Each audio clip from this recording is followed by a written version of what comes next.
started, a very, very warm welcome to everybody. Thank you so much for registering for this event, and particularly, of course, a huge thank you to Dr. Timothy Scott. We're delighted to welcome you to this recorded conversation today, which I think is a fascinating subject that you're going to be telling us more about. And some people have been fortunate enough to already have met you and heard you at ECIS conferences in the last few years.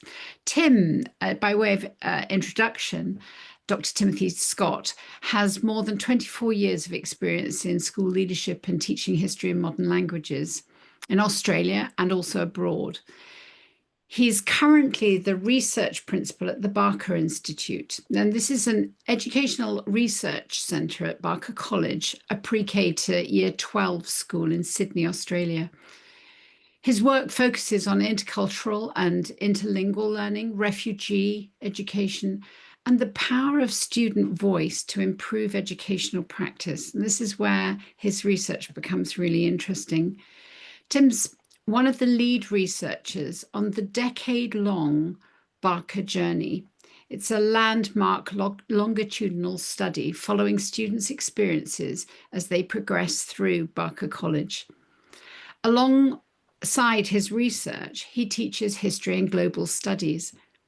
Tim and I met some years back when we were both leading schools in Germany, and we're delighted that he has since presented at ECIS leadership conferences in Europe. So Tim, a very, very warm welcome to you. And I'm going to open up with our first question so that you can explore with us some of your really important work. Sure.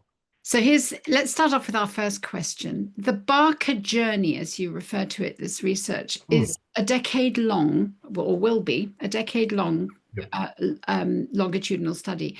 Can you share with us how it began and what inspired it and what you and your team hoped then and are finding now to discover from the outset? So we'll start from the beginning, as it were. Absolutely. And thanks, by the way, Sarah, for having me along. It's great. It's a wonderful opportunity to chat about this project, which is, as you say, ongoing. In fact, we're very much in the middle at the moment of writing up this year's results, and I'll explain a little bit about that a bit later, and what that means. But the actual project, I was pondering this when we started it. It actually dates, this iteration of the Barker journey started in 2019. So the idea was, let's have a look at student experience. Let's understand particularly at the time coeducational experience, and again, I'll park that to one side and come back to it, for our students. And so the students who we were looking at in 2019, they started in Year 3. They were in Year 3 when we started talking to them. And so there was a group of about 30 that we started to interview, and then looked to interview the same group throughout each year. So you're right, it's a decade-long study. It'll finish up when the students hit Year 12 in 2028, which is an amazing thing to think about. That's not that long away. So looking forward to seeing what will happen at the very end of that. The inspiration was to understand the student's perspective on schooling, on learning, on teaching. And it was particularly important at the time. We had done a Barker journey before this one. As I said, this is the second iteration. There was an earlier one done back in 2008 to 2017. But that was when the school was predominantly a boys' school. Barker has gone through a bit of a change in recent years under the current head of school. It wasn't always just an all-boys. In fact, it wasn't an all-boys school for forever and a day. 1975, they introduced girls in Year 11 and 12. And then in about 95, they introduced girls into Year 10. And then around about, it was 2022 was when eventually the transformation was complete, and it was co-ed all the way through. So what's significant about this 2019 group was that 2019 was the first all co-ed year group in what we call the junior school or the primary or elementary school. So it was a wonderful opportunity to map out that experience with this new sort of approach to schooling that Barker was adopting. So it was co-ed all the way through. So that was the inspiration for it. And I think what we hoped to discover, sort of keeping it very open-ended. Method is very important there, actually, on that one. Very open-ended to see what the data itself will tell us. I think we want to understand the student's point of view. We want to understand their perspective on learning, on teaching, on schooling. I think we can be, as adults, very good at making assumptions as to what students prioritize, what students think's important. I sort of see that a little bit with IT, for example, and how students view it. There's a very distinct generational gap. If ever you want to feel really young and inexperienced, you only have to ask your Year 7 class, how do I solve this IT issue? But the understanding of what their point of view is, because they're part of this relationship in the classroom. We can't, I think as teachers, we have stakeholders within the school. We have parents who are stakeholders, but there's also the students who are stakeholders. And it's very easy to get perhaps the first two and understand the first two, but often we miss that third bit, what the students are doing. So that's what we're wanting to understand at the outset in 2028, to look back and see, okay, well, what have we seen? How have things developed and changed? Have things become have particular themes or ideas become particularly dominant or prevalent in students' thinking? Those are the sorts of things that we're looking to explore. And can I just jump in to Sure. ask, because it's interesting to know, because it's I mean, you are a researcher and you understand the research process.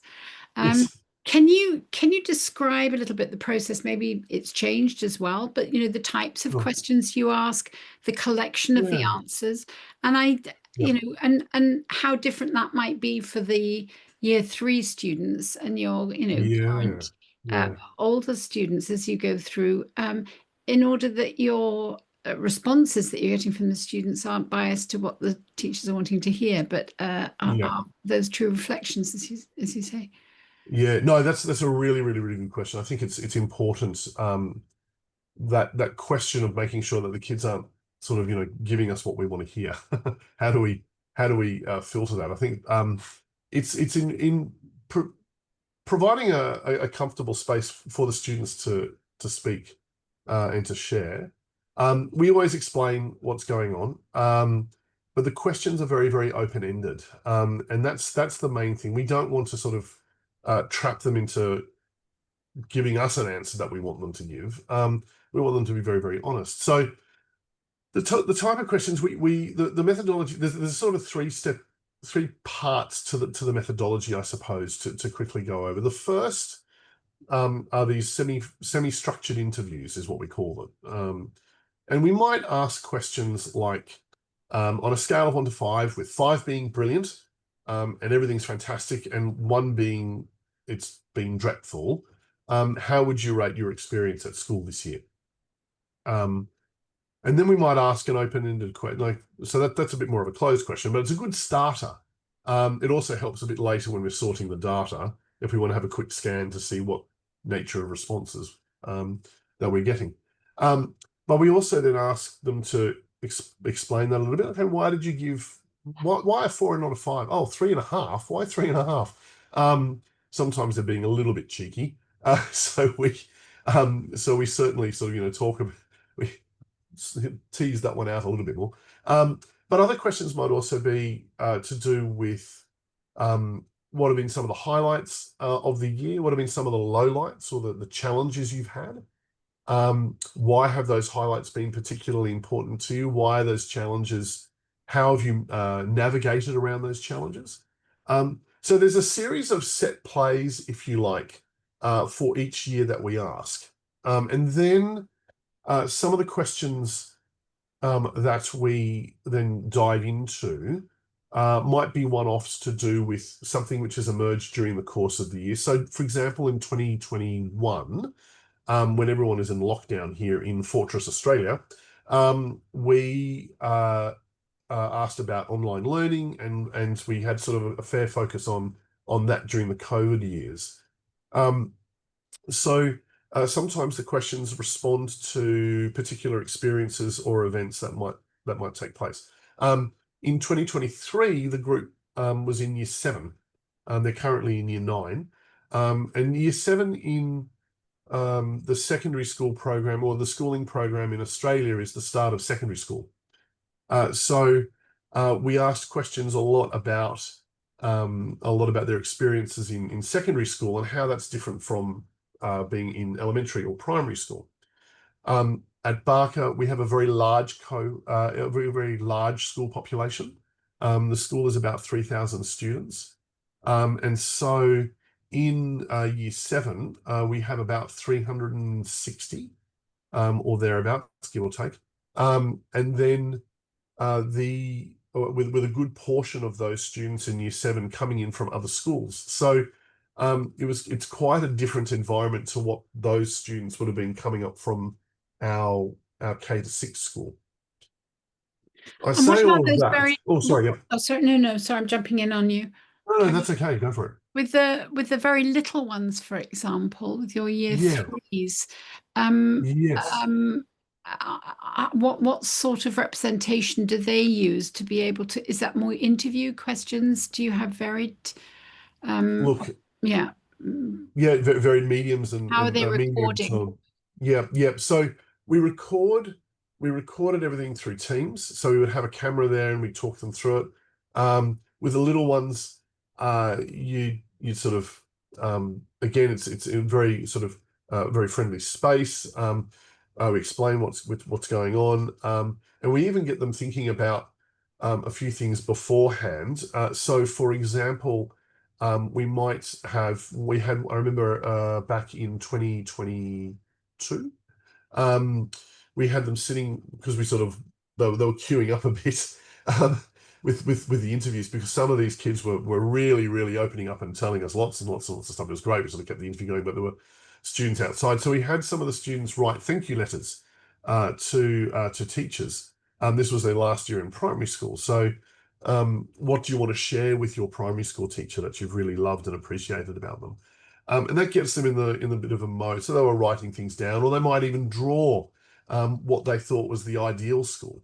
That was another sort of question, again, to get them thinking about their schooling experience. So those sorts of tactics or approaches, might be a better word to use, changed obviously when we hit the secondary school. So when we hit the secondary school, we kept the informality about those interviews, and also the recordings, because that's very important for us in terms of transcriptions and so on. And then so as we kept recording, we kept the informality of it, and it also helped that for me personally, I was a bit of a known entity in the school, because I'm across a number of different co-curricular activities. So people would sort of come in and say, "Oh, Dr. Scott's a teacher. That's great. I know this guy. I've seen him at music, or I've seen him, stalking the side of the soccer ground, making sure people are at training or whatever it is." So that also helped provide this sort of more comfortable, familiar environment. Lovely. So And the I'm jumping in again, aren't I? That's okay. It's all good. I tend to talk a lot. So, having gathered this information in different ways, some of it interviews, Yeah. some of it written, Oh, some of it and drawn. surveys. Actually, I was going to mention surveys. That was another way. Yeah. Every so often we do surveys. That's the second part of the methodology. So the first part is this informal approach of these semi-structured informal interviews. The other way we do it is occasionally surveying the students, and we do it at particular key points along the way. So we did it at the end of primary school. That was really, really important. So with a focus on their primary school experience. We did it at the beginning of year 7, at the beginning of the secondary school experience for the same reason. And that expanded our data set because the survey is not just in those instances, the surveys are whole cohort surveys. So it's not just the kid who we're interviewing.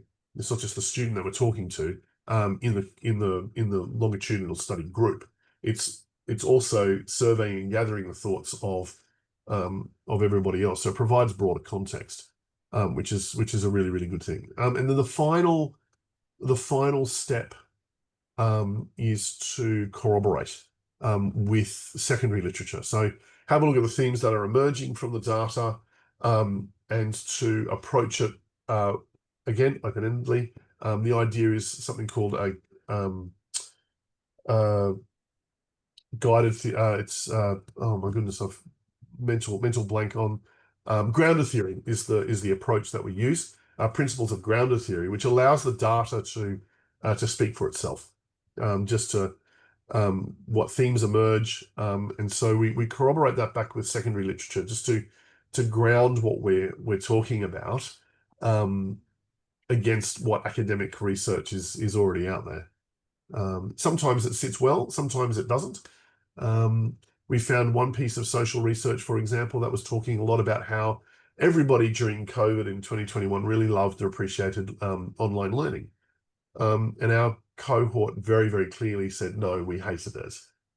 So that's not to say that the other social researchers were wrong, but we were able to say, look, in terms of our experience, we're finding something different. And this is the exciting thing about this project, that we can bring the students' voice into educational discourse and narrative. And I think going back to the original question of what inspires or what's exciting, is just being able to sit and to listen, and to hear what the stories the kids have to say, and how that might influence what we're doing in the classroom or in our schools. Even a That's little so bit. interesting. And you were telling me recently, this probably relates to what you're talking about here, where perhaps as educators, you'd made certain assumptions about what student perspectives would be on AI, for example, and found that they were rather different in the feedback they were giving to you.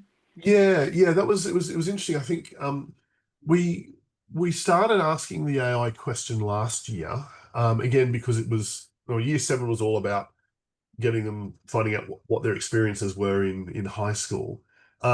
Year 8 things had settled a bit. We thought, okay, we'll ask the AI question because that's becoming more prominent. What are your experiences with AI? How are you finding it? And we were surprised to hear that they wanted to use it ethically and responsibly. That was the finding, and in fact, it really is this sort of it's a continuation in this year's finding. Actually, what's emerging is that they recognise that responsible and effective use of AI to assist their learning is important. Requires a balance between support and independence, but they want to know how to use it properly. And so it's an interesting. It sort of makes you sort of think, oh, okay, hang on a minute. We don't want as teachers to get cranky in the classroom for a kid to use AI when we actually haven't taught them how to use it properly in the first place. So it's a little bit like the analogy I've used before is, someone gets angry for a child for not brushing their teeth, but they haven't been taught by the parent or by the carer how to brush their teeth. So how is that right or equitable or fair? So it proves it's an interesting thing that a lot of them will accept it as part of their life moving forward. AI is part of their life moving forward. So they want to know what to do with it. Others are a little bit more cautious. A lot of them were very cautious with it actually, as well. And I don't know whether I think they don't see. They don't. Again, it comes, I think, from how to use it properly, and whatever that term means, to this idea of well, we don't want to just use it to shortcut, because if we should use it as a shortcut, we know that it has an adverse effect on how we learn. It's, you know, what we're learning doesn't sink in and so on. So, and this is some of the commentary that's coming out of the interviews that we've had, the conversations that we've had with the students. So far from the idea of, yes, they're trying to, as you say, shortcut or Yeah, use it um, um, in ways that may have been sort of fearful for the teachers, as it were. On the contrary, they were asking for help and they wanted to be able to use it yeah, yeah, appropriately. and use it well. You've talked to me about I mean, using this tool of the Barker journey and the Yeah, feedback listening and this importance of yeah, careful listening. You talk about walking alongside the students. You've used that expression with me, this idea of yeah, walking alongside the students in their learning. And so a lot of your focus as an educator over years, you've developed really substantial understandings of the importance of translanguaging, for example. yes, You also have this wonderful example at Barker of working with your school within a school, with working with the refugee students and yep, taking a look from a student's perspective. Um, mm, I mean, you gave the lovely example of, even if we're talking about a calendar, that you can yeah, have lots of different calendars, for example. It's not just the yes, Gregorian calendar that we're talking about, but from the no, perspective that's right. of different religions and cultures. There's also the Islamic calendar or the Jewish calendar, the Hindu calendars, and so forth, and the Chinese, whether they're solar or Yep. lunisolar or whatever. But Or have you? Yep. um, um, how does your expertise, specifically within this research work, Yeah. spanning intercultural and interlingual education, shape the way that you interpret the data emerging from the Barker journey? Would you The say? Barker journey. Yeah, look, that's a great question. Um, yeah, it's been fascinating actually, just reflecting on the different areas that I work. So one of I just sort of probably ought to back up a bit, if you like, zoom out. Um, uh, the members of the Barker Institute, and it's a small group within Barker. We have a lot of associates or affiliates within the school community. So if you think in terms of concentric circles, right? So I sort of sit at the very center, along with a couple of others, but uh, we're all teachers. And one of the key distinctives we think that the Institute brings to the educational research that we do is that we're doing it as teacher researchers. We're coming in at the same issue, if this is the issue here, from a classroom. Other academic researchers from universities and whatnot might be coming at it from this angle. And that produces that richness in discourse, I think. And so I've found, as I've sort of reflected on experience in the classroom, particularly, for example, recently with our refugee school, um, that has had an impact on how I engage with the research that we're doing at the moment. I think that idea, I'm delighted that the phrase has hit, working alongside or walking alongside the students. That's something which is really, really important. And I think that has helped, as an idea, that has helped shape the data, because it's this sort of very active, very careful and active listening. You're very good. It's very easy to sort of sit in an interview with a kid and want to sort of go, oh, I want to sort of make a comment on that or share an anecdote or a war story. But you've got to really stop and go, no, no, no, no. This is their story that they're sharing. I need to be quiet. And then when there's an appropriate lull, then move forward and say, okay, well, let me just tell me more about that. Or can you tell me more about X? If there's something there specifically. And I think working in with my children and young people of refugee experience in our refugee school has really hammered that home. Not that it wasn't there before, but the fact that interculturally and interlingually, I've had to sort of go, okay, well, hang on a minute. How is, like, when I'm setting up a curriculum piece for the school, how is that going to be explored or received by the students at the other end? So I really am very actively having to think about whatever it is that I'm talking about from their point of view, because I might mean one thing, and the students take it and go, oh, right. And it's completely different. It disappears off in a different direction.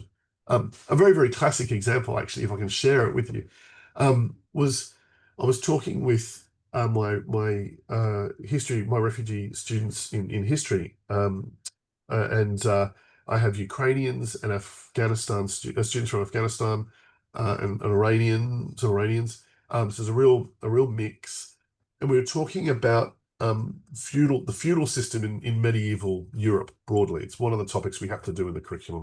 I won't bore you with that, but suffice to say, I'm trying to explain about bishops and the church and the structure and so on. And my Ukrainian students said, "Oh, what are you talking about?" And I quickly looked it up, and they looked at the word and they started laughing. And they said, "That's the word for elephant." I said, "What? No, no, it's for bishop." And they went, "No, no, it's for elephant." Until one of my other Ukrainian students cottoned on and said, "Oh, actually, that is the word for bishop, but it's bishop in the context of a chess piece, not in terms of a member of the church." And I went, "Oh." And then they went, "Oh, yeah, of course." And then they explained, apparently this was their story, that the chess piece that we understand to be a bishop used to be an elephant or something. And so the name is stuck. So perspective around language becomes very important to make sure you're thinking, okay, if I'm going to render this in whatever the language is, am I using the correct term? Am I using the correct approach? And that's something which has helped interpret the data. Sort of, it's reflected back into my work with the Barker journey, because I'm sitting there going, oh, well, okay, if I ask this question at the interview, is that what I'm going to get? I want to keep it open-ended, and I want them to answer it as they want to answer it. But I want to make sure that I'm making sense, and I'm also hearing what they're saying as well. So it's a really interesting, it's a really sort of interesting dynamic I find myself in professionally every single day. That's right. How nuanced our use of language is, and how important that is that we're Yeah, aware of what we think we're saying may be coming across completely differently to the connections that correct. our students are making. You Yep, also mentioned when you were talking about the medieval project, it's it's quite an interesting thing just to be talking about there in terms of student voice and so forth. yep, Um, and student perspective, because working with students from Afghanistan or Iran or yeah, Syria or Ukraine, and talking about medieval castles in Europe may yes, kind of be anathema. And yeah, so you found ways of connecting with where they're coming from, in that you talked about um, the history of castles, for example, in their own countries. Is that right? Did I understand that correctly? yeah, yeah. No, you did. Yeah, absolutely. It was one of those things where I thought, oh, castles can be fun, but it needs to be a little bit more meaningful. Um, and so I sort of started digging into a couple of different examples. One was the Herat Citadel in Afghanistan, which was one I got some of our Afghan students to look at. And that was fascinating, actually, as an ancient historian, someone who's looked at classical antiquity. Um, my interest was there because that citadel started as early as Alexander the Great, when he was in the area, and so we had this big discussion about that. So it provides this. It heightens the idea of listening to the student to understand what makes meaning for the learning that's taking place. How Mm. do we actually, and that's one of these things which I think is interesting as it comes out, that's beginning to come out, and even more so now, um, when the Barker Journey students are in Year 9, because they're that more mature, they can articulate some of this thinking. But yeah, so the castles idea I was quite pleased with how that sort of transpired, because the kids also felt, the students also felt that they had ownership over it, because it was something which was part of their cultural identity about who they were, and that there was that sort of sense of acknowledging what made them tick, Yeah, even and if that it was just sort of historically. and that intercultural kind of perspective then that they're gaining from one another, but also their Yeah. identity um, Yeah. um, um, as explored through the heritage of their own cultures. Wonderful. Yeah. Yeah. Um, Yeah. you also mentioned to me about how I thought this was fascinating, how the student's voice was loud and clear through the research that you're doing about the fact that so-called extracurricular activities were not regarded by the students as being extracurricular. Uh, Yeah. Yeah. can you That explore that for us a little bit? Sure, delighted to. It's actually one of those things which sort of dawned on me as I was looking over the data during, um, well, coming out of year 6 into year 7, so 2023, 2024. I mean, there's something here. So a little bit of background for people. The school I work at mandates that students must do what are called co-curricular activities or extracurricular activities. Every student must do sport, and they do a winter season sport. So a student might do, say, soccer, football, um, and they might do a summer sport like volleyball, or swimming, or whatever it happens to be, basketball. They also then have a plethora of other things that they can choose to do: drama, music. We have a very large music program, which I'm delighted to be part of. There's public speaking, there's debating, there's a whole range of different things that students can do.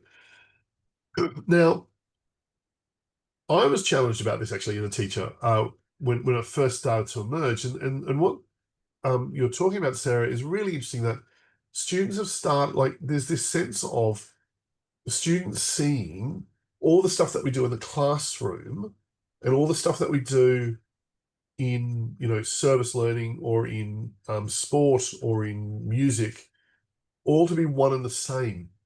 It's part of their learning at school.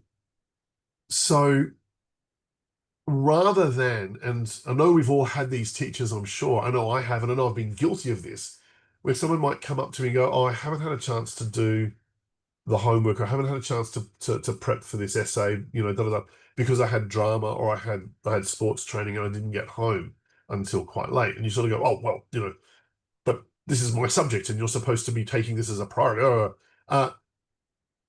I think students are trying to do a very, very, they're doing a wonderful balancing act. I think we need to acknowledge that, we do put a lot, I think, of expectations on students, which is fine. That's, we want a good level of that, and academic rigor that might come from that. But as a teacher, we have to understand that students are also doing other things which are of interest to them, and they see those as learning experiences and opportunities. I had the privilege, just sort of tangentially related to all of this, same theme, same topic. It's sort of, if you like, reinforced by comments from a comprehensive survey I did of the co-curricular music program, at Barker, and we had about 300 students respond out of the 500 that do the program. This is in the secondary school only. And it was really clear that they see music as part of their learning journey. They see it as part of their learning experience. That's where they understand, I don't know, how to do time management, or social interactions, or all those soft skills that perhaps, doing history, or German, or maths, or physics, or chemistry, or whatever it is, which can be quite specific to those disciplines, don't necessarily do, let alone also the opportunity for students to express themselves as to who they are, and feel that they can do that um, without fear or judgment. So it's been really interesting to see this come through in the Barker journey, and consistently. It's not isolated just to one year, but it is something where they see this sort of integrated experience of academics and co-curriculars, or extracurriculars, however you want to describe it, as central to their own development. And I think it's exciting to see where that might lead. Fantastic. And good Yeah. that you're hearing this, because it's the difference between, Yes, listening to the students, but what's the impact? What actually happens? Does Yeah, anything happen as a result of it? yeah, So yeah. um, let's. I'm watching the clock a little bit here, Sure. and I'm gonna sort of throw a last question at you here. What next? You know, Oh if this gosh. listening to the students has Yeah. led you to some important impact in thinking about what happens in that learning experience for them in the classroom, and is Mm. helping you to shape as a school your teaching according to the important feedback that you're receiving from students. Yeah.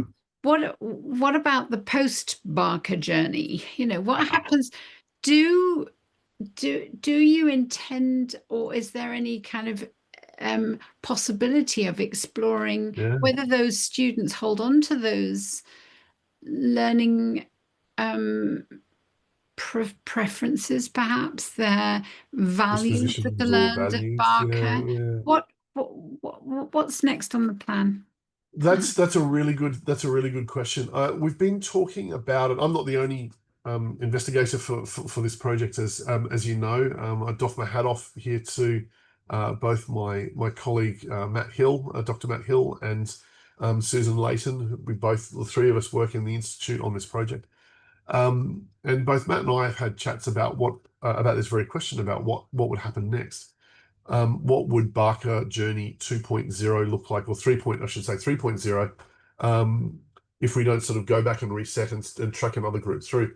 I think that could be somebody else's project, but I think, look, we have talked about doing a sort of it's almost like that TV series. I don't know if you know, the 7 Up and then 14 Up and 21 Up. It sort of tracked same group every sort of 7 years. Whether we do a sort of a post Barker, what happens after year 12 project. We have a good and very active alumni office, so we could lean on them a little bit. We'd be really interested to see how Barker's values have helped to shape the students as they sort of enter into life beyond the mint gates. That's a very Barker term. We have these school gates, which were part of the original colonial mint, the area where they made the money for the colonies. We have the original gates. I discovered. So they talk about life beyond the gates of the school, and it'd be fascinating to see whether the values, and we talk about values in the Barker journey. We ask which they find are the most important each year, and there's a trend that develops there too. To see whether that continues, to see whether it'd be fascinating to see what they might say about their Barker experiences and how that's helped shape them as contributing global citizens. Yeah. And we hope positively in all of that. But I think that would be a very interesting project to do. Very, very, very embryonic at the moment in terms of even the thought process. Yes. But it is something that Matt and I have spoken about on and off, particularly now that we're 3 years out from the finish line. Yes. Um, it's like maybe, yeah. I wonder what that would look like. Every Yeah. so often we sort of spitball ideas. Super. Tim, I think to participants on this call and those who will be watching the recording, they can Sure, find sure. out information about this on the Barker School website, can't they? Yes, if they actually, it's probably better if they go straight to the Institute website. Right. It's a very, very easy website to look up. Barker.institute is literally it. That'll find us. And there's a section there on the website which talks about about the research that we're doing, and there's a section, a particular area on the Barker Journey study, and we've listed out all the publications, as we do actually, just generally. I mean, don't stop at just touring the Barker Journey the Barker Journey portion of the website. All our research is up there. So we have a fairly active research educators, teacher researcher community. We're in the middle at the moment of prepping the annual journal that we do, where staff contribute articles for general consumption. It's not behind a paywall. It's quite free, available to download as a PDF. or not, as you want. But but certainly yes, if they jump to barker.institute, they'll be able to find the Barker Journey study, and there's a list of all the studies up to date to 2024. So the 2025 study won't be published online until early 2026, because we publish it in the journal itself, and that's when that's all released. It's in the writing at the moment, isn't it? It's That's correct. Yep. Yep. yeah, Yep. brilliant, Absolutely. brilliant. And I would also just encourage those listening live or in the recording to, if you're not already, to follow ECIS on LinkedIn, because you get lots of information there about upcoming events and so forth. But also, Dr. Tim Scott is in LinkedIn and can be contacted. Absolutely. Yep. Or indeed the Barker Institute. I've put the barker.institute link in the chat if that's helpful. And I think I'll stop the recording now and say, Tim, thank you so very, very much for this Absolute pleasure. incredibly informative conversation. And if anybody would like to stay on the call to ask any questions, you're very, very welcome to. Absolutely. More than happy to.